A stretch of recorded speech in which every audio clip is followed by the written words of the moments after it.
حضرت ہود علیہ الصلاۃ والسلام کو اللہ نے اس کے بعد نوح علیہ السلام کی اولاد میں بھیجا, اور نوح علیہ الصلاۃ والسلام کے 3 بیٹے کہا جاتے ہیں, سام, حام اور یافث. انہی تینوں کی آگے نسل چلی ہے. وجعلنا ذریتہ ھم الباقین, قرآن میں آتا ہے کہ ہم نے انہی کی ذریت کو باقی رکھا. تو اس لیے نوح علیہ السلام کو آدم ثانی بھی کہا جاتا ہے, دوسرے آدم. یعنی ہم سب کا نسب کہاں جا کے ملتا ہے؟ نوح علیہ السلام سے. تو اس وقت بھی لاکھوں لوگ تھے جو اللہ نے تباہ کر دیے, پھر صرف نوح علیہ السلام سے دوبارہ اللہ نے نسب چلایا. آج جو ہم نے آیت پڑھی نا, اس میں اللہ نے فرمایا ذریۃ من حملنا مع نوح. نوح علیہ السلام کے ساتھ ہم نے جن لوگوں کو سوار کیا تھا نا, جو ان کے بیٹے تھے, اے ان لوگوں کی اولادوں, انہ کان عبدا شکورا, وہ تو شکر گزار بندہ تھا. یعنی ہمارے ابا کو جو نجات ملی تھی شکر گزاری کی وجہ سے, اور ان کے جو بیٹے ایمان لائے تھے وہ ایمان والے بیٹے ان کے ساتھ تھے, تو وہ تو اللہ پہ, اس کے رسول پر ایمان لائے, اپنی زندگی تبدیل کی تو بچ گئے, جس کی وجہ سے ہم بھی پیدا ہو گئے. ابا پیدا نہ ہو تو بیٹا پیدا ہو سکتا ہے, یا ابا مر جائیں اولاد کے پیدائش سے پہلے تو بیٹا ہو سکتا ہے. تو اگر کسی نے آپ کے باپ کو بچایا آپ کی ولادت سے پہلے, تو اس نے آپ پر بھی احسان کیا نا, کہ آپ نے اس کی نسل میں پیدا ہونا تھا. تو اگر نوح علیہ الصلاۃ والسلام کے وہ جو 3 بیٹے کشتی میں سوار ہوئے تھے وہ بھی اسی چوتھے کی طرح ہوتے تو پھر ہم پیدا نہ ہوتے. تو اس لیے اللہ نے فرمایا انہ کان عبدا شکورا, نوح اللہ کا شکر گزار بندہ تھا. 950 سال اللہ نے جو مشن دیا اس سے ذرا بھی ادھر ادھر نہیں ہوئے, اسی میں لگے رہے, زندگی اسی میں کھپا دی. تو ان کے وہ بیٹے جو ایمان لائے وہ بھی نوح علیہ السلام کے مشن پہ چلے, انہی کو اللہ نے بچایا, اور آج ان سے کتنے انسانوں کو بھر دیا. تو ان تمام انسانوں کو زندگی ملی ہے نوح علیہ السلام کی تقوی اور آپ کے بیٹوں کے تقوی اور للہیت اور دین اور مذہب کی بنیاد پہ, ورنہ باقی بھی کیا ہو جاتے, ہمیں زندگی کی نعمت نہ ملتی. سب سے بڑی نعمت انسان کے لیے کیا ہے؟ زندگی, حیات. تو وہ اولادیں پھر چلی ہیں آگے, پھر وہی ان کے. اچھا اس زمانے میں جو ہے نا کوئی پابندی نہیں تھی کہ آپ 2 شادیاں کریں, 4 کریں, 4000 بھی کر لیں, تو اس لیے نسل بہت تیزی سے بڑھتی تھی. تو جن کے پاس زیادہ پیسہ ہوتا وہ 100 بیویاں رکھ لیتے, جن تو تھوڑے ہوتے غریب ہوتے وہ روڈ ناپتے پھر رہے ہوتے تھے, ٹھیک ہے نا. تو نسلیں بہت تیزی سے بڑھتی تھی, لیکن عمریں لمبی ہوتی تھیں تو ظاہر ہے ہر چیز پھر اسی حساب سے ہوتی ہوگی. تو اس طرح قوم چلی, ان میں توحید تھی, اللہ کی فرما برداری تھی, جتنی نمازیں فرض تھیں وہ سب پڑھتے تھے. آہستہ آہستہ پھر برائی آنا شروع, اور وہی برائی جو نوح علیہ السلام کی قوم میں, کیونکہ مشرک جو ہے نا, مشرک یہ اس کو عقیدت تباہ کرتی ہے. مشرک کو کیا چیز تباہ کرتی ہے؟ عقیدت. عقیدت ایک ایسی چیز ہے کہ آپ جس سے محبت کرتے ہو اس کے خلاف سننا گوارا نہیں کرتے, اس کی تعریف میں جتنا کہا جائے آپ سنو گے. تو اب جب عقیدت آئی تو شرک بھی ساتھ ساتھ آ گیا. اب اگر کوئی شرک کے خلاف بولے, گستاخ. سمجھ رہے ہیں؟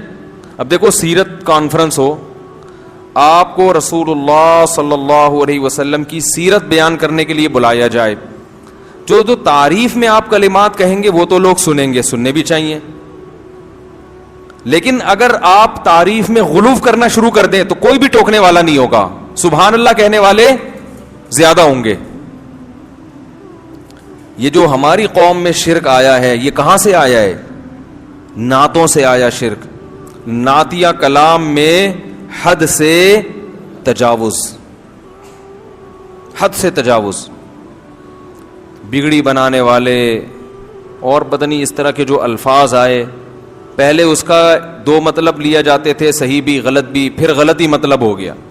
پھر نبی صلی اللہ علیہ وسلم پھر وہ میلاد کی محفلوں کو کامیاب بنانے کے لیے کہ اس میں لوگ عقیدت سے آئیں، تو جیسے وہ کنٹینر والے بابا نے جلسہ کیا تھا نا، اور جلسے کو کامیاب بنانے کے لیے فضائل سنائے کہ اس جلسے میں جو شرکت کرے گا وہ ایک رات لیلۃ القدر کی رات سے، وہ یاد ہے ایک آئے تھے کنٹینر بڑا مشہور ہوا تھا ان کا، بھول گئے؟ وہ ایک تھے کنٹینر جنہوں نے نبی صلی اللہ علیہ وسلم نے خواب میں آ کے ان کو کہا تھا کہ چندہ چاہیے مجھے، تو وہ اس طرح کے خواب انہوں نے سنائے، کہا نہیں تھا لیکن انہوں نے سنائے کہ وہ چندہ بھی چاہیے اور پتہ نہیں کیا کیا، ٹھیک ٹھاک پیسہ ماشاءاللہ تمیز سے انہوں نے بنایا، اور پھر سیاست میں انہی لوگوں کے خلاف کھڑے ہو گئے جن کے ان پر بے پناہ احسانات تھے، جنہوں نے ان کو پال پوس کے بزرگ بنایا، ٹھیک ہے نا، ان کو پال پوس کے بزرگ بنایا، انہی کے خلاف کنٹینر لے کے میدان میں کھڑے ہو گئے، اور وہ تو اللہ کا فضل ہو گیا کہ کوئی بہانہ مل گیا جلسہ ختم کرنے کا، ورنہ اب تک بیٹھے ہوئے ہوتے، کیونکہ اس جلسے کے انہوں نے اتنے فضائل بیان کر دیے تھے کہ اب وہ واپس جانا وہ ہو ہی نہیں سکتا تھا نا، لوگ کہتے جب یہ لیلۃ القدر سے افضل ہے تو واپس کیوں جا رہے ہو، تو وہ کیا کہا، کیا یار کیا بات کر رہا ہوتا ہوں، کہاں سے کہاں پر چلی جاتی ہے۔ ہاں تو ہمیشہ بربادی کہاں سے آتی ہے؟ غلو، عقیدت، عقیدت بری چیز نہیں، عقیدت تو ضروری ہے، اعتدال کی راہ کیا ہے کہ ایسا بھی نہیں کہ بزرگ لیس ہو جائے انسان، اہل اللہ سے عقیدت ہی نہیں ہے، آج کل تو ہر وقت بزرگوں کے خلاف نا، تو عقیدت کیا کرتی ہے انسان میں؟ غلو، تو اعتدال کیا ہے؟ ایسا بھی نہ ہو کہ عقیدت لیس، کوئی بزرگ ہی نہیں ہے، سب بزرگوں کے کرتوت بھی خراب، لہذا بزرگ بھی کیا ہیں؟ خراب ہیں، تو بزرگ ہر زمانے میں ہول سیل کے حساب سے موجود رہیں گے، لیکن بزرگوں کی حیثیت کو ان کے مقام سے زیادہ بڑھانا یہ کس کا طریقہ ہے؟ عیسائیوں کا، یہود و نصارہ کا، کہ ویلیو کو حد سے زیادہ بڑھا دیا۔ تو جتنی امتیں گمراہ ہوئی ہیں وہ اہل اللہ کی تنقید سے نہیں، تنقید سے گمراہ ہونے والے تھوڑے لوگ ہوتے ہیں، بڑے پیمانے پر جو قومیں گمراہ ہوتی ہیں وہ گمراہ ہوتی ہیں عقیدت میں غلو سے۔ عیسائیت تباہ ہو گئی حضرت عیسیٰ کی شان میں غلو کرنے سے۔ تو حضرت ہود علیہ الصلوۃ والسلام کی جو قوم تھی قوم عاد، اس میں بھی یہی شرک آیا، بزرگوں کی مورتیاں بنا کر ان کو پوجنا شروع۔ اچھے لوگوں نے یقیناً سمجھایا ہوگا کہ بھئی تم تو وہی کام کر رہے ہو جو کون کرتے تھے؟ نوح علیہ السلام، تو انہوں نے کوئی عذر تراش لیا ہوگا کہ وہ تو یوں کرتے تھے، ہم تو یوں نہیں کر رہے، ان کی تو یہ نیت تھی، ہماری تو یہ، گھما پھرا کے پتھر کی چیز کے سامنے جھکتے کیوں؟ تمہارا کیا لگتا ہے؟ عقل کی بات ہے یا نہیں؟ وہ کہتے تھے بھئی یہ اللہ کی ایک نشانی ہے، تو اللہ نے ان کو اختیارات دے دیے ہیں، تو اللہ بار بار کہتے ہیں کہ کیا دلیل ہے کہ میں نے ان کو اختیارات دیے ہیں؟ یہ تو تم نے اپنے ہاتھوں سے بنائے، کیا دلیل ہے؟ دلیل کسی کے پاس کچھ نہیں ہوتی۔ تو اللہ تعالیٰ فرماتے ہیں وَإِلَىٰ عَادٍ أَخَاهُمْ هُودًا، ہم نے قوم عاد کی طرف ہود علیہ السلام کو بھیجا، اور یہ قوم عاد بڑے زبردست قد والے لوگ تھے، ظاہر ہے قد اس زمانے کے ویسے ہی لمبے ہوتے تھے، کھجور کے تنوں جیسے ان کے قد ہوا کرتے تھے۔ تو قال یا قوم اعبدوا اللہ ما لکم من الہ غیرہ، اے میری قوم اللہ کی عبادت کرو، اللہ کے سوا کوئی عبادت کے لائق نہیں ہے، ان انتم الا مفترون، تم نرے جھوٹ بولتے ہو اللہ پر۔ تو وَإِلَىٰ عَادٍ أَخَاهُمْ هُودًا قَالَ يَا قَوْمِ اعْبُدُوا اللَّهَ، اے میری قوم اللہ کی عبادت کرو، مَا لَكُم مِّنْ إِلَٰهٍ غَيْرُهُ، اللہ کے سوا کوئی معبود نہیں ہے، ان انتم الا مفترون، تم نرے جھوٹ بولتے ہو، جھوٹ گھڑتے ہو۔ یا قوم لا اسألکم علیہ اجرا، اے میری قوم میں تم سے اس تبلیغ پر کوئی پیسے نہیں مانگتا، پوری قوم سے ٹکر لے کر ایک دعوت دے رہا ہوں تو کچھ تو بات کو سن لو۔ ان اجری الا علی الذی فطرنی، میری اجرت اس ذات پر ہے جس نے مجھے پیدا کیا، افلا تعقلون، عقل سے کام کیوں نہیں لیتے؟ دیکھو کیسی صاف دعوت ہے پیغمبروں کی، کوئی کنفیوژن نہیں، بالکل صاف ستھری سی دعوت جو فطرت کو اپیل کرتی ہے۔ وَيَا قَوْمِ اسْتَغْفِرُوا رَبَّكُمْ، اے میری قوم اپنے رب سے گناہوں کی معافی مانگ لو. ثُمَّ تُوبُوا إِلَيْهِ، پھر اسی کی طرف متوجہ رہو. يُرْسِلِ السَّمَاءَ عَلَيْكُمْ مِدْرَارًا، آسمان سے برکت والی موسلا دھار بارشیں برسائے گا. وَيَزِدْكُمْ قُوَّةً إِلَىٰ قُوَّتِكُمْ، جتنے طاقتور ہونا اور طاقتور بنا دے گا اور پاور دے دے گا تمہیں. اور مجرم بن کے میری دعوت کو ٹھکرانے کی کوشش مت کرو. قوم جواب میں کہتی ہے یا ہود ما جئتنا ببینہ، کوئی دلیل نہیں ہے تیرے پاس باتوں کی، کوئی لاجک نہیں بنتی. ٹی وی میں دیکھا ہوگا اپنے پروگرام، جو اینکر جب اپنی مرضی چلانا چاہتا ہے نا تو سامنے والے کے دلائل کو کیسے گھما دیتا ہے نا. پالیسی ہوتی ہے نا ٹی وی چینلز کی کہ اس کو پروموٹ کرنا ہے، اس کو کیا کرنا ہے، پیچھے رکھنا ہے. خام خامے اس کی بات کو گھما گھما کے. تو یہی ہوتا ہے جب بھی باطل کا انکار ہوتا ہے اس کے تمام دلائل کو گھما دو اور جو غلط چیز ہے اس کو آگے لے آؤ. تو وہ بھی کہنے لگے ما جئتنا ببینہ، پتہ نہیں کیا دلیل ہے، دلیل تو کوئی ہے نہیں. وما نحن بتارک آلہتنا عن قولک، ہم اپنے خداؤں کو تیرے کہنے سے نہیں چھوڑ سکتے. وما نحن لک بمؤمنین، اور نہ ہم تجھ پر ایمان لانے والے ہیں. ان نقول الا تراک بعض آلہتنا بسوء، اصل میں تو ہمارے بتوں کے خلاف بولتا رہتا ہے تو ان بتوں نے تجھے کچھ کر دیا ہے. یعنی پوری قوم ایک طرف جا رہی ہے، تو خام خامے پوری قوم سے کیا کر رہا ہے، ٹکر لے کے اپنی زندگی خراب کر رہا ہے معاذ اللہ. تو یہ ان بتوں کی بد دعا لگ گئی ہے تجھے. یہ کیا ہو گیا ہے؟ جیسے میں عاملوں کے خلاف بولتا رہتا ہوں نا، بولتا رہتا ہوں تو کوئی بھی ذرا سا مسئلہ کہتے ہیں کسی عامل نے کچھ کر دیا ہوگا. حالانکہ میرے ساتھ اللہ کا فضل ہے، مسئلے ویسے بھی نہیں ہوتے. اللہ کا بڑا فضل ہے، اللہ نے بڑی ستاری کا معاملہ بھی کیا ہوا ہے اور غفاری کا معاملہ بھی ایسا لگتا ہے کہ کیا ہوا ہے. سارے کام اللہ کا فضل ہے. پریشانیاں تو ہر ایک کو آتی ہیں. تو میں کہتا ہوں یہ جن، جو چار جن بھیج دیں یار، 10 لاکھ جنات ہیں، 18 لاکھ جلا دیے، 25 لاکھ یہ کر دیے، تو ایک آدھ ہماری طرف بھیج کے ہم کو اٹھوا لیں یار. تو انہوں نے کیا کہا کہ یہ ہمارے بتوں کے خلاف بولتا رہتا ہے. اب آپ یہ نہیں کہ میں عاملوں کو بتوں سے ملا رہا ہوں، اتنے برے نہیں ہوتے کہ بت پرست نہیں ہوتے وہ، مگر سیدھے بھی نہیں ہوتے، اتنے اچھے بھی نہیں ہوتے جتنے نظر آ رہے ہوتے ہیں. ان نقول الا تراک بعض آلہتنا بسوء، تھنکنگ وہی ہے، وہم، شاید کسی نے کچھ کر دیا ہو، شاید کسی نے کچھ کر دیا ہو. تھنکنگ وہی ہے. تو وہ بھی کہنے شاید بتوں کے نے کچھ کر دیا ہو. قال انی اشہد اللہ، جب انہوں نے تانا دیا نا بتوں نے کچھ کیا ہے، تو ہود علیہ السلام نے کہا میں اللہ کو بھی گواہ بناتا ہوں، واشہدوا، اور تم بھی گواہ رہو، انی بریء مما تشرکون، ان بتوں سے میں بری ہوں، میں ان سے بالکل ڈرتا نہیں ہوں. یہ پتھر کے ہیں، ککھ بھی نہیں کر سکتے. کیونکہ انسان ایسے موقع پہ ڈر جاتا ہے نا کہ یار ان بتوں نے کچھ کر دیا، تو سوچتے ہیں یار کہ کر ہی تو نہیں دیا. جیسے آپ عامل کے پاس جاؤ، اچھے بھلے ٹھیک ٹھاک وہ بولے گا جن ہے، آدمی کو وہم ہوتا ہے کہ یار کچھ ہے تو نہیں کہیں، تو نہیں بھی ہوتا، بیمار تو ہو جاتا ہے.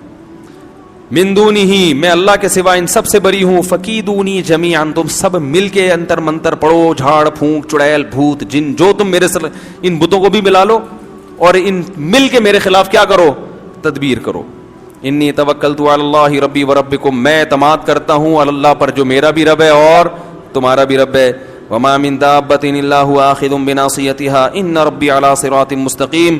فإن تولوا، اب بھی میری بات سے اگر اعراض کرتے ہو، فقد ابلغتکم ما ارسلت به الیکم، اللہ کا پیغام میں نے تم تک پہنچا دیا ہے. ربی قوما غیرکم، میرا رب تمہیں ہلاک کر کے دوسری قوم پیدا کر دے گا. ولا تضرونہ شیئا، اور تم اس رب کا کچھ بھی بگاڑ نہیں سکتے. قرآن کہتا ہے ولما جاء امرنا، جب ہمارا حکم آیا. دوسرے مقام پہ اللہ نے اس کی تفصیل بیان کی ہے کیسے عذاب آیا. فلما رأوه عارضا مستقبل اودیتہم، بادلوں کو دیکھا انہوں نے اپنی بستی کی طرف آتے ہوئے، تو فوراً وہ کہنے لگے ھذا عارض ممطرنا، یہ بادل ہے جو ہمیں پر برسے گا.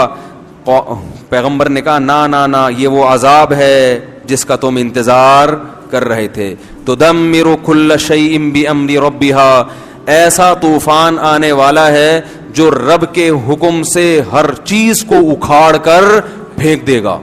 سورہ حاقہ میں اللہ نے اس عذاب کی تفصیل بیان کی.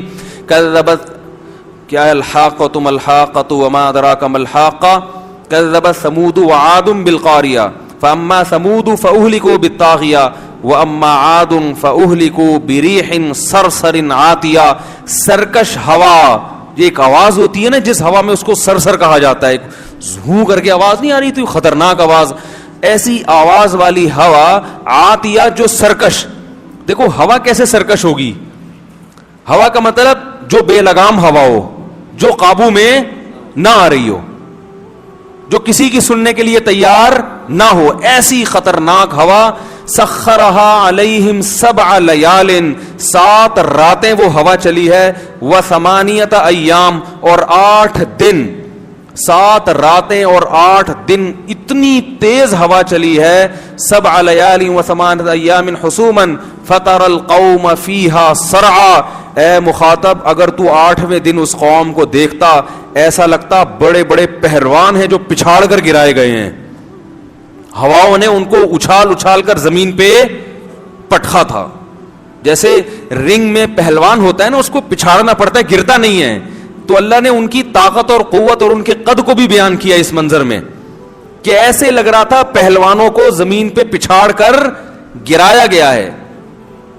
فَتَرَ الْقَوْمَ فِيهَا صَرْعَا كَأَنَّهُمْ أَعْجَازُ نَخْلٍ خَاوِيَةٍ, جیسے کھجور کے تنے الٹے پڑے ہوئے ہوتے ہیں نا, یہ کیفیت تھی. فَهَلْ تَرَى لَهُم مِّن بَاقِيَةٍ, اللہ ہم سے پوچھتے ہیں بتاؤ ایک بھی ان میں باقی چھوڑا تیرے رب نے؟ کوئی نظر آتا ہے ان کا نام و نشان, ان کی اولادوں میں کوئی نظر آتا ہے؟ یہ 2 قومیں تھی طاقتور, قوم سمود اور قوم عاد. قوم عاد کے بعد قوم سمود آئی, یہ بھی بڑے طاقتور تھے. تو یہ تو کہتے تھے من اشد منا قوہ, ہم سے زیادہ طاقتور دنیا میں کون ہے, ہم سے زیادہ طاقتور کون ہے. یہ تو فخر سے کہا کرتے تھے ہم تو بہت اونچے قد کے لوگ ہیں. تو ان دونوں قوموں کو اللہ نے ایک کو آواز سے ہلاک کیا, طاغیہ, زوردار آواز تھی جس سے قوم سمود کے کلیجے پھٹ گئے, فرشتے نے چیخ ماری. اور اس قوم عاد کو کس سے ہلاک کیا؟ ہوا سے. علماء نے اس میں حکمت بیان کی ہے کہ بھائی کسی قوم کو اللہ پانی میں غرق کر رہا ہے, کسی کو زلزلے سے تباہ کر رہا ہے, کسی پہ پتھروں کی بارش ہو رہی ہے, تو ان کو ہوا اور آواز سے کیوں؟ اس کی وجہ یہ بیان کی کہ ان کا دعویٰ تھا ہم بہت پاورفل ہیں, طاقتور ہیں. آواز کے ذریعے مرنا آسان نہیں ہے, بہت زوردار بھی دھماکہ ہوتا ہے تو زیادہ زیادہ کان کا پردہ پھٹ جائے گا نا, انسان تو ہلاک نہیں ہوتا اس سے. لیکن اللہ نے اپنے عذاب سے بتا دیا کہ تم تو میرے فرشتے کی آواز بھی برداشت نہیں کر سکتے, تو ہم تو تمہیں آواز سے مار دیں. اس کائنات میں ایسی ایسی آوازیں ہیں کہ اگر اللہ ان پہ کنٹرول نہ کرے تو وہ آوازوں سے انسانوں کے کلیجے پھٹ جائیں. اور ہوا بھی بہت ہلکی چیز ہے, تو اللہ نے بتایا تم تو اتنے طاقتور نا جیسے کھجور کے تنوں جیسے, تمہیں تو میری ہوائیں, ہوا کو میں بے لگام کر دوں نا اسی زمین کی, کوئی آسمان سے الگ سے ہوا نہیں بھیجی, اسی زمین کی جو ہوائیں ہیں جو مختلف علاقوں میں گھوم رہی ہیں, جن کا دباؤ کا ایک سسٹم ہے, ایک جگہ دباؤ بڑھتا ہے تو دوسری جگہ وہ جو ہے نا پھیل جاتا ہے, ایسا سسٹم. تو اگر ہم صرف ہوائیں تمہارے اوپر چھوڑ دیں اور اس کو بے لگام کر دیں, یہ ہوا ہی تمہیں تباہ و برباد کرنے کے لیے کافی ہے. تو اللہ کہہ رہا ہے اس نے ہواؤں نے ان کی قوم کو بھی گرایا زمین پہ اور ان کے مکانات محلات کو کھنڈرات میں تبدیل کر دیا. تدمر کل شیء بامر ربها, رب کے حکم سے ہر چیز کو توڑ پھوڑ کر رکھ دیا اس نے. ایسی خطرناک ہوا اللہ نے قوم عاد پر بھیجی. اللہ فرماتے ہیں وَلَمَّا جَاءَ أَمْرُنَا, جب ہمارا حکم آ گیا, جو دوسرے مقام پہ بیان کیا, نَجَّيْنَا هُودًا, ہم نے ہود علیہ السلام کو بھی بچایا, وَالَّذِينَ آمَنُوا مَعَهُ بِرَحْمَةٍ مِنَّا, اور جو ان کے ساتھ ایمان لائے تھے خاص اپنی رحمت سے ہم نے ان کو بھی بچا لیا. وَنَجَّيْنَاهُمْ مِنْ عَذَابٍ غَلِيظٍ, اور بہت برے عذاب سے ہم نے ان سب کو بچا لیا. پھر آگے اللہ کہتے ہیں وَتِلْكَ عَادٌ, دیکھو یہ تھی قوم عاد. تلکا عربی میں ہاتھ سے اشارے کے وقت کہا جاتا ہے. گویا اللہ قوم عاد ہمارے سامنے لا کے اس کی طاقت اور اس کے ڈائلاگ, وہ سب چیزیں ہمارے سامنے لا کر ہاتھ سے گویا اشارہ کر کے یہ بتا رہے ہیں کہ گویا یہ قوم ابھی تمہارے سامنے ہے, یہ طاقت ہے اس کی, اور یہ کھجور کے تنوں کی طرح اوندھے پڑے ہوئے ہیں. اب اللہ گویا اپنے ہاتھ سے اشارہ کریں وَتِلْكَ عَادٌ, دیکھو یہ ہے قوم عاد. جہدوا بآیات ربہم, انہوں نے اپنے رب کی نشانیوں کا انکار کیا. رب کی نشانیاں کیا ہیں؟ کھانا پینا, یہ زمین کائنات میں درجنوں چیزیں جو ہمیں اللہ تک پہنچاتی ہیں, ان تمام چیزوں میں صرف اپنے فائدے کی چیزوں کو تو فوکس کیا. کھانے سے مطلب, پہننے سے مطلب, پینے سے مطلب, ان چیزوں میں اللہ کا جو جلوہ نظر آ رہا ہے, اللہ کے جو احسانات نظر آ رہے ہیں, اس سے کوئی سروکار نہیں ہے. قرآن اللہ کی نشانیاں بیان کرتا ہے اللہ تک پہنچانے کے لیے, سائنٹسٹ اللہ کی نشانیاں بیان کرتا ہے ان نشانیوں کو حاصل کرنے کے لیے, اللہ تک پہنچنا اس کا ہدف نہیں ہوتا. قرآن دودھ کو بیان کرتا ہے کہ دیکھو ہم نے سوکھے چارے سے دودھ پیدا کیا, اس میں نشانی ہے. کیا مطلب؟ جس رب نے اس جانور کو بنایا وہ انسان پر مہربان ہے, اس سے محبت کرو. لیکن جب کوئی سائنٹسٹ دودھ پہ ریسرچ پیش کرے گا تو وہ دودھ بنانے والے کا تذکرہ نہیں کرے. کبھی دیکھا آپ نے کسی بایولوجی یا میڈیکل سائنس کی کتاب میں کہ یہ گردہ ایسے کام کرتا ہے اور آنکھ ایسے کام کرتی ہے, لہذا جس نے بنایا وہ بڑا با کمال ہے؟ میڈیکل سائنس میں ہے, کبھی پڑھا آپ نے یہ؟ بتاؤ بھائی, کبھی پڑھا آپ نے کہ جو پودے اگتے ہیں زائگوٹ بنتا ہے, کھاد سے نائٹروجن بنتی ہے, اس نائٹروجن سے ایسے پھر پودا اگتا ہے, پھر اس میں تناور درخت بنتا ہے, پھر اس میں خربوزے پیدا ہوتے ہیں, پھر اس میں بیج پیدا ہوتا ہے. یہاں تک ہوگا بایولوجی میں. آگے یہ کہ جس نے یہ سسٹم پیدا کیا وہ بڑا باکمال ہے, ایسا کوئی سینٹنس بایولوجی کی کسی کتاب میں نہیں ہے. اور قرآن بھی یہ سارے پروسیس بیان کرتا ہے. واللہ خلق کل دابۃ مما, بایولوجی میں ایک سبجیکٹ آتا ہے نا جانوروں کی اقسام, جانوروں کو بہت ساری, وہ ہم لوگ پڑھتے تھے فائلم نیماٹوڈا آرتھروپوڈا, پتہ نہیں کیا کیا تھا وہ, اب تو بھول گئے. وہ ہوتا ہے نا فائلم نیماٹوڈا آرتھروپوڈا, اور کیا ہے وہ بہت سارے ایسے اوڈا پوڈا کر کے آتے تھے, تو ابھی ہم نے رٹا لگا, اب تو بھول گئے. تو یہ تقسیم, دودھ پلانے والے جانور, بغیر دودھ پلانے والے, رینگنے والے, چلنے والے, یہ ساری ایک تقسیم قرآن نے بھی بیان کی ہے. واللہ خلق کل دابۃ مما, اللہ نے ہر جانور کو پانی سے پیدا کیا. یہ بحث ہوتی ہے نا سائنس میں کہ مریخ پر پانی ہوگا تو زندگی بھی ہوگی, کہتے ہیں نا اگر پانی نہیں ہے تو زندگی نہیں ہے. اس پہ بڑی تحقیق ہو رہی ہے. تو اللہ فرماتے ہیں ہم نے ہر جاندار کو کس سے پیدا کیا؟ پانی سے. پانی ہوگا تو زندگی, جہاں پانی نہیں ہے وہاں زندگی نہیں ہے. یہ سائنسی حقیقت قرآن نے بیان کی. فَمِنْهُمْ مَن يَمْشِي عَلَى بَطْنِهِ, اب قرآن ان کو ڈیوائڈ کر رہا ہے. ان میں کچھ ایسے ہیں جو پیٹ کے بل چلتے ہیں. وَمِنْهُمْ مَن يَمْشِي عَلَى رِجْلَيْن, کچھ ایسے ہیں جو 2 پاؤں پہ چلتے ہیں. وَمِنْهُمْ مَن يَمْشِي عَلَى 4, کچھ ایسے جو 4 ٹانگوں پہ چلتے ہیں. تو یہ اللہ اشارہ کر رہے ہیں. کچھ ایسے جو 6 8 ٹانگیں ہوتی ہیں نا ان کی. یخلق ما یشاء, اب سائنس یہاں پر آ کر ڈیوائڈ کر کے بتائے گی اتنی قسمیں ہیں بس, لیکن آگے اللہ اپنا تعارف کرواتا ہے یخلق ما یشاء, جس طرح چاہتا ہے پیدا کر دیتا ہے, جس طرح چاہتا ہے پیدا کر دیتا ہے. 2 ٹانگوں پہ چلانے والے بھی پیدا کر دیے, 4 پہ بھی, 6 پہ بھی. وہ 6 کو میں کیکڑا دیکھا ہے, 6 7 8 10 ٹانگیں. آنکھیں دیکھو, کسی جانور کو اندھا بنا دیا اس نے, وہ بھی اڑ رہا ہے, وہ بھی زمین میں بڑے آرام سے زندگی گزار رہا ہے. اور کسی جانور کو 2 آنکھیں دے دی اور کسی کو 100 آنکھیں دے دی. مچھر کے سر میں 100 آنکھیں ہوتی ہیں.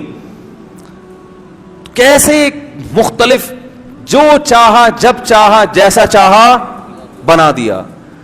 تو بایولوجی میں آپ تبھی اسکول پڑھنے والے اللہ سے محبت نہیں کرتے, کیونکہ وہ اس لحاظ سے سائنس کو پڑھتے ہی نہیں ہیں. سائنٹسٹ نہ صرف یہ کہ اللہ سے محبت نہیں کرتے, بہت سے تو اللہ کے وجود سے منکر ہو جاتے ہیں, انکار کر دیتے ہیں. تو یہ قرآن ہے جو انٹروڈکشن کرواتا ہے کہ یہ تمام چیزیں اللہ نے اللہ کے انٹروڈکشن کے لیے پیدا کی ہیں, ان میں پڑھ کے اللہ سے غافل مت ہو جانا. تو یہی بات اللہ نے بیان کی. وَتِلْكَ عَادٌ, یہ قوم عاد تھی. جہدوا بآیات ربہم, رب کی آیات دن رات انہوں نے دیکھی مگر ان آیات کا انکار. حالانکہ انکار تو نہیں, وہ تو مانتے تھے کہ یہ چیزیں ہیں. انکار کا مطلب کیا ہے؟ ان چیزوں کے ذریعے رب تک پہنچنے کی کوشش نہیں کی. دودھ بھی پی رہے ہیں, شہد بھی کھا رہے ہیں, گندم بھی کھا رہے ہیں, خربوزے بھی کھا رہے ہیں, یہاں تک تو اللہ کی نعمتیں سمجھ میں آتی ہیں. آگے ان نعمتوں کا شکر کیا ہے, اس کی ذمہ داری کیا ہے, اسے سوچنے کے لیے ٹائم نہیں ہے. تو اللہ نے قوم عاد کی طرف اشارہ کیا. وَتِلْكَ عَادٌ, یہ ہے قوم عاد. جَحَدُوا بِآیَاتِ رَبِّهِمْ, انہوں نے رب کی آیات کی انکار کیا. وَعَصَوْا رُسُلَهُ, پیغمبروں کی نافرمانی کی. وَاتَّبَعُوا أَمْرَ كُلِّ جَبَّارٍ عَنِيدٍ, یہ بہت اہم حصہ ہے اس آیت کا. اور اپنی قوم کے جو وڈیرے بڑے سرکش لوگ تھے نا, جن کے پاس دولت یا حکومت تھی, ان کو فالو کیا پیغمبر کی دعوت کو چھوڑ کر. آپ کسی بھی سیاسی تنظیم میں ہو, ہم منع نہیں کرتے, لیکن اس تنظیم کو خوش کرنے میں، وہاں سے سیٹیں لینے میں یا وہاں اپنا مقام بنانے میں مذہب کی مخالفت بولو بھائی نہیں کرو. یہ سب ختم ہو جائے گا یہیں پہ، سب یہیں رہ جائے گا. علاقے کے ایس ایچ او سے بنا کے رکھو مگر دین کی مخالفت بولو بھائی. کسی بڑے سے ایسا تعلق پیدا کرنا کہ اس کی وجہ سے آپ اللہ سے تعلقات خراب ہونا شروع ہو جائیں، یہ چیز انسان کو جہنم کی آگ کی طرف لے کر جاتی ہے. فرعون کے بارے میں قرآن نے کیا کہا؟ یقدم قومہ یوم القیامہ فاوردہم النار، کہ اپنی قوم کو لے کر آئے گا اور جہنم کی آگ میں پھینکوا دے گا ان کو. کیونکہ قوم نے موسیٰ علیہ السلام کو دیکھا کمزور ہیں، ان کو فالو نہیں کیا. فرعون کو دیکھا پاورفل ہے، اس کو فالو کرنا، فرعون کو فالو کرنا شروع کر دیا. تو ہمیشہ لوگ طاقتور کے پیچھے بھاگتے ہیں، دلیل کے پیچھے نہیں بھاگتے، دلیل کے لحاظ سے نہیں دیکھتے کیا صحیح ہے کیا غلط. تو اللہ تعالیٰ فرماتے ہیں کہ الا ان عادا واتبعوا فی ہذہ الدنیا لعنہ، فرمایا اس دنیا میں بھی ان پر لعنت ہوئی، ویوم القیامہ، قیامت میں بھی ان پر لعنت ہوگی. الا ان عادا کفروا ربہم، خبردار سنو عاد نے رب کی نافرمانی کی انکار کیا. الا بعدا لعاد قوم ہود، سنو عاد اللہ کی رحمت سے دور ہو گئے، لعنت ہے ان کے اوپر جو ہود کی قوم تھی. اس جملے کے ساتھ اللہ نے قوم عاد کا واقعہ ختم کیا اور فوراً شروع کر دیا وَإِلَىٰ ثَمُودَ أَخَاهُمْ صَالِحًا، اور قوم عاد کے بعد ہم نے قوم سمود کی طرف بھیجا کس کو؟ صالح.